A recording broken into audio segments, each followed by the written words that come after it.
Hello दोस्तों, यथार्थ Hindi education classes में आप सभी का बहुत बहुत स्वागत है। आज की क्लास हमारी है हिंदी साहित्य से संबंधित, जो कि हिंदी टीजीटी पीजीटी के लिए काफ़ी इम्पोर्टेंट क्लास होगी। तो अगर आप इस चैनल पर नए हैं तो चैनल को सब्सक्राइब जरूर कीजिएगा, क्योंकि आपको डेली इस चैनल पर नई वीडियोज़ मिलती हैं जो आपकी तैयारी बेहतर बनाने के लिए आपके लिए काफ़ी हेल्पफुल होंगी। ठीक है, तो चलिए स्टार्ट करते हैं हम अपनी क्लास को। आज का जो पहला प्रश्न है वह है बरवे रामायण किसकी रचना है। आपको बताना है कि जो बरवे रामायण रचना है यह किसके द्वारा लिखी गई रचना है। ऑप्शन है सूरदास, तुलसीदास, नंददास या केशवदास। सूरदास, तुलसीदास, नंददास या केशवदास। राइट आंसर बताना है आपको इसके लिए। राइट आंसर है इसके लिए option B, Tulsidas. Option B right answer है। बरवे रामायण यह रचना तुलसीदास के द्वारा लिखी गई है। अब देखिए, इसका नाम बरवे रामायण क्यों रखा गया। यह क्या है, रामकथा पर आधारित ही रचना है और रामायण ही है, एक प्रकार की है, क्योंकि इसकी रचना बरवे छंद में हुई है। ठीक है, जो बरवे रामायण है तुलसीदास की, इसकी रचना जो है बरवे छंद में हुई है, इसलिए इसका नाम बरवे रामायण रखा गया है।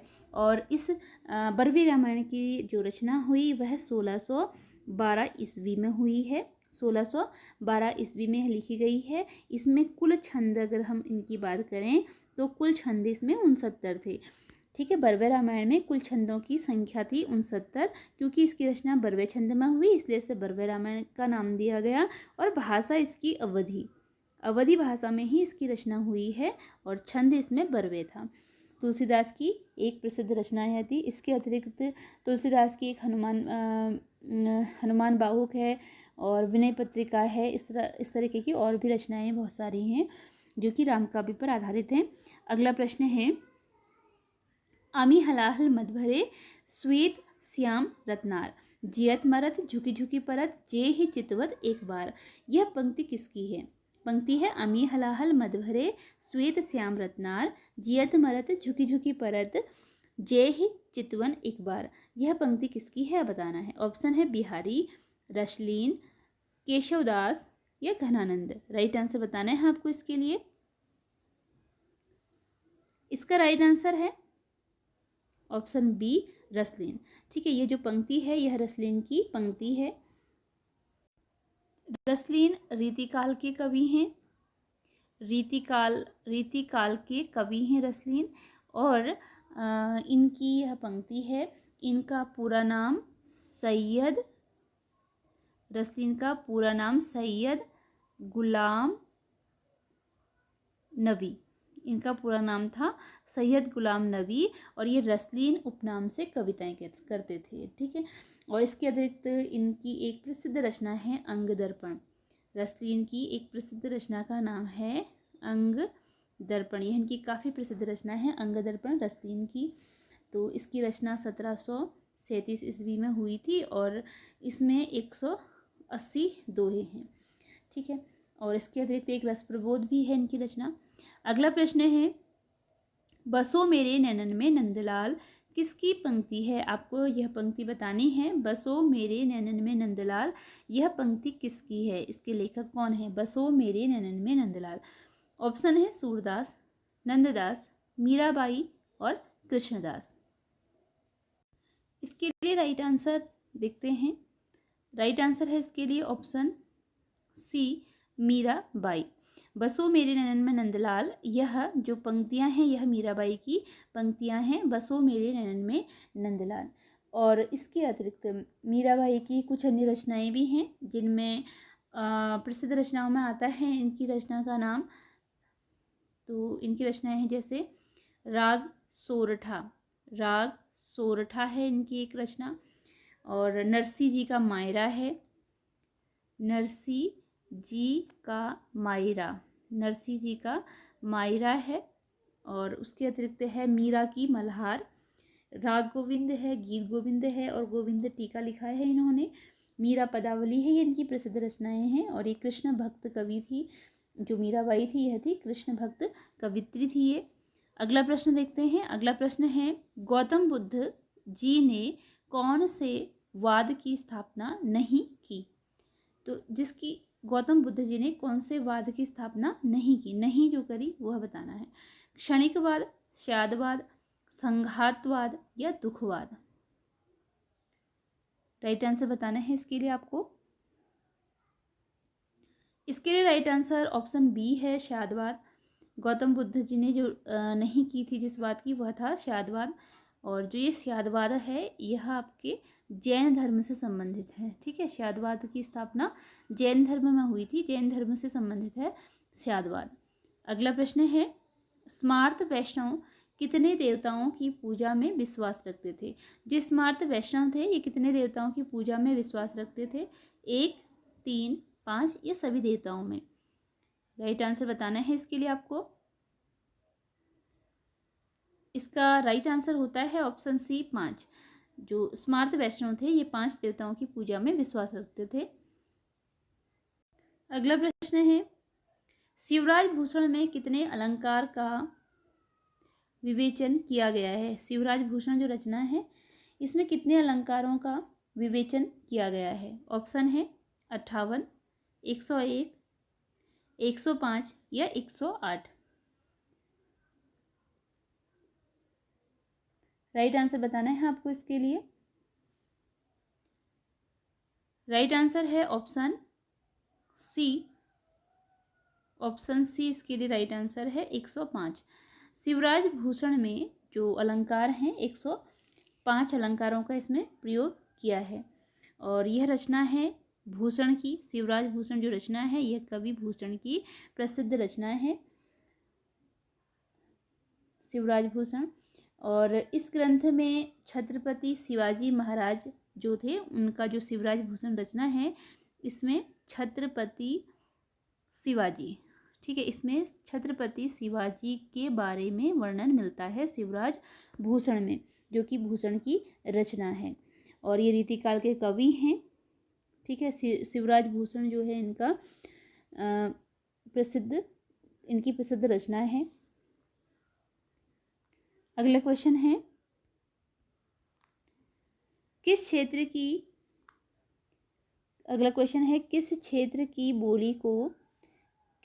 की बोली को काशिका कहा गया है? किस क्षेत्र की बोली को काशिका कहा गया है? बैसवाड़ा, आरा भोजपुर, बनारस या मगध?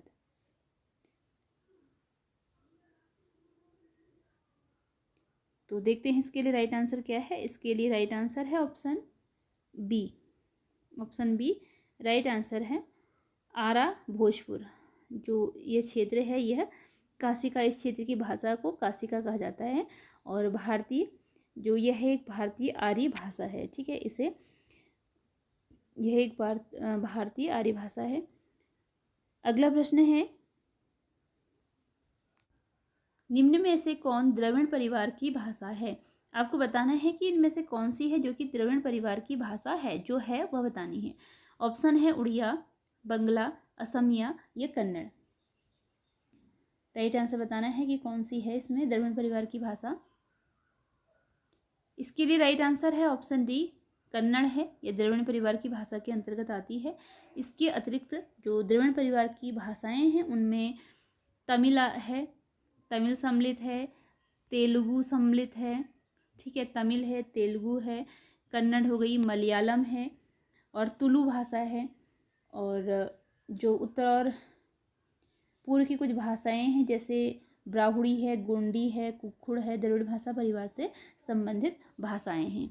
ठीक है, द्रविड़ परिवार से भाषा संबंधित भाषाएं हैं तमिल, तेलुगु, कन्नड़, मलयालम, तुलु। और उत्तर या पूर्व भारत की कुछ भाषाएं हैं जैसे ब्राहुई आती है, उसमें गोंडी आती है और कुडुख आती है। ये द्रविड़ भाषा परिवार से संबंधित भाषाएं हैं। अगला प्रश्न देखते हैं इसके लिए। इसके बाद अगला प्रश्न है,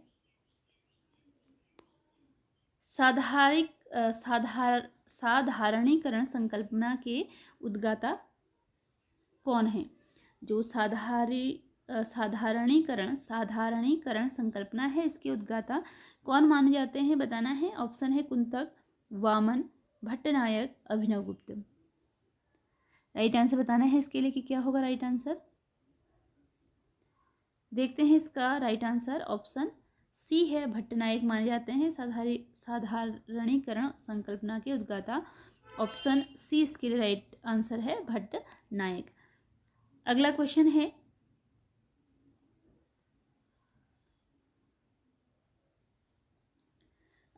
है, आज और आज से पहले आलोचना किसने लिखी है?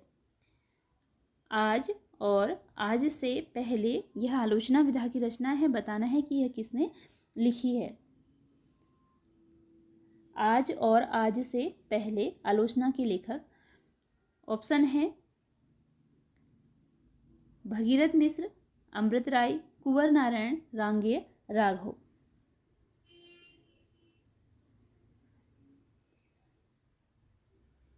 राइट आंसर बताना है आपको। इसके लिए राइट आंसर क्या होगा?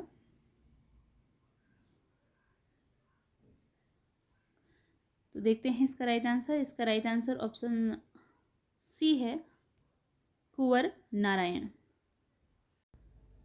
अगला क्वेश्चन है, सामाजिक यथार्थवाद के नाम पर कविता में कौन सा आंदोलन चलाया गया था? सामाजिक यथार्थवाद के नाम पर कविता में कौन सा आंदोलन चलाया गया? नकीनवाद, मार्क्सवाद, प्रयोगवाद या प्रगतिवाद। राइट आंसर बताना है, क्या होगा? इसके लिए राइट आंसर है ऑप्शन ए, नकीनवाद। सामाजिक यथार्थवाद के नाम पर कविता में जो आंदोलन चलाया गया उसका नाम है नकीनवाद। नकीनवाद आंदोलन चलाया गया था। सामाजिक यथार्थता के नाम पर नकीनवाद आंदोलन चलाया गया। और जो नकीनवाद था, इसकी स्थापना 1956 ईस्वी में नलिन विलोचन शर्मा, किसने की? नलिन विलोचन शर्मा द्वारा की गई। नकीनवाद की स्थापना 1956 ईस्वी में नलिन विलोचन शर्मा ने की थी। और नकीनवाद को प्रपद्यवाद के नाम से भी जाना जाता है। इसका जो एक और नाम है वह क्या है? प्रपद्यवाद। ठीक है, इसका एक और नाम है प्रपद्यवाद। स्थापना हुई है 1956 में और यह स्थापना की है नलिन विलोचन शर्मा ने, नकीनवाद की जो स्थापना की है। अच्छा, इसके अंतर्गत 3 कवियों को लिया गया था नकीनवाद, जिसका नाम मिलकर नकीन जो वाद जो है, इसमें 3 कवि थे जिनके नाम पर इसका नाम जो है नकीनवाद रखा गया था। जैसे देखिए, नकीनवाद में कौन कौन आते हैं? एक तो इसमें आते हैं पहले नलिन विलोचन शर्मा, नलिन विलोचन शर्मा, ठीक है, न इससे हुआ। और क से आते हैं केशरी कुमार, क से आते हैं केशरी कुमार या केशरी चंद। और उसके बाद न से आते हैं नरेश, न से नरेश, ठीक है, इसलिए न के न, नकीन। नलिन विलोचन शर्मा, केशरी कुमार और नरेश, ये इसके जो नकीनवाद है इसके प्रमुख 3 कवि जो माने जाते हैं वह नकीन। यानी कि आपका अगर क्वेश्चन इस प्रकार है कि नकीन शब्द में कौन 3 कवि सम्मिलित हैं, तो वो नलिन विलोचन शर्मा, केशरी और नरेश हैं। ठीक है, ये जो कि नकीनवाद से संबंधित हैं। अगला प्रश्न है, तुलसी रसायन रचना है, रचना का नाम है तुलसी रसायन। तुलसी रसायन रचना किसकी है यह बताना है आपको। ऑप्शन दिए गए हैं, भगीरथ मिश्र, बलदेव उपाध्याय, संजय राय और नामवर सिंह। तुलसी रसायन रचना के लेखक का नाम बताना है। देखते हैं इसके लिए राइट आंसर क्या होगा। ऑप्शन है इसके लिए राइट आंसर ऑप्शन ए है, भगीरथ मिश्र। तुलसी रसायन जो रचना है यह भगीरथ मिश्र के द्वारा लिखी गई रचना है। तुलसी रसायन भगीरथ मिश्र की रचना है। अगला क्वेश्चन देखते हैं। अगला क्वेश्चन है, एक उठा हुआ हाथ रचना है। एक उठा हुआ हाथ, एक उठा हुआ हाथ रचना किसकी है? प्रभाकर माचवे, विष्णु प्रभाकर, भारत भूषण अग्रवाल या दूधनाथ सिंह। राइट आंसर बताना है इसके लिए। और इसका जो राइट आंसर है वो ऑप्शन सी है, भारत भूषण अग्रवाल। भारत, यह गलती से बाहर हो गया है, ठीक है, यह है भारत, भारत भूषण अग्रवाल। एक उठा हुआ हाथ जो रचना है यह भारत भूषण अग्रवाल की रचना है, भारत भूषण अग्रवाल की रचना, एक उठा हुआ हाथ। अगला प्रश्न है, रासो काव्य परंपरा जैसी नई काव्य परंपरा को किसने स्थापित किया? रासो काव्य परंपरा जैसी नई काव्य परंपरा स्थापित करने वाले कौन थे? शुक्ल जी, महावीर प्रसाद द्विवेदी, राम कुमार वर्मा या धीरेन्द्र वर्मा? राइट आंसर बताना है इसके लिए। तो राइट आंसर ऑप्शन डी है, धीरेन्द्र वर्मा, धीरेन्द्र वर्मा। ऑप्शन डी इसके लिए राइट आंसर है। अगला क्वेश्चन है, झहरी झहरी झीनी पूद है, परती मानो आनी कहियो श्याम, मोसो चलो झूली बे को आज। यह पंक्ति किसकी है? यह पंक्ति बतानी है कि यह पंक्ति किसके द्वारा लिखी गई है। ऑप्शन में है कृष्ण, कवि, बिहारी, घनानंद या देव।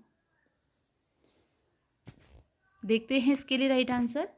इसका राइट आंसर ऑप्शन डी है, देव की यह पंक्ति है। झहरी झहरी झीनी बूद है, परती मानो आनी कहियो श्याम, मोसो चलो झूली बे को आज। यह पंक्ति है देव कवि की। अगला क्वेश्चन है, रामचरितमानस के टीकाकार हैं। रामचरितमानस के टीकाकार कौन हैं? महेंद्र रामचरण, किशोरीदास, जानकीदास या तुलसीदास? रामचरितमानस, इसके लिए राइट आंसर देखते हैं और राइट आंसर है ऑप्शन ए, महेंद्र रामचरण। रामचरितमानस जो रचना है इसके टीकाकार हैं महेंद्र रामचरण। तुलसीदास की जो रामचरितमानस है ये तुलसीदास की रचना है, तुलसीदास जी की प्रसिद्ध रचना है रामचरितमानस। अगला क्वेश्चन है, नैनन में सदा रहत तिनके, अब कान कहानी सुनियो करह पंक्ति किसकी है? नैनन में सदा रहत तिनके, अब कान कहानी सुनियो करह पंक्ति किसकी है? ऑप्शन है घनानंद, बिहारी, आलम, रसनिधि। देखते हैं इसके लिए राइट आंसर क्या है। इसका राइट आंसर है ऑप्शन सी, आलम। रीतिकालीन कवि आलम, उनकी यह रचना है। रचना की पंक्ति है, नैनन में सदा रहत दिन के, अब कान कहानी सुनियो करे। रीतिकालीन जो कवि आलम हैं, इन्होंने रीति मुक्त काव्य की रचना की है। रीति मुक्त, ठीक है, रीति मुक्त कवि हैं ये, रीति मुक्त काव्य की इन्होंने रचना की है। तो इनकी रचना की यह प्रसिद्ध पंक्ति है। अगला प्रश्न है, बाल साहित्य गुलेल का खेल। बाल साहित्य है गुलेल का खेल, यह किसकी रचना है? प्रेमचंद्र की, भीष्म साहनी की, अमरकांत की या नागार्जुन की? राइट आंसर बताना है आपको इसके लिए। राइट आंसर है भीष्म साहनी।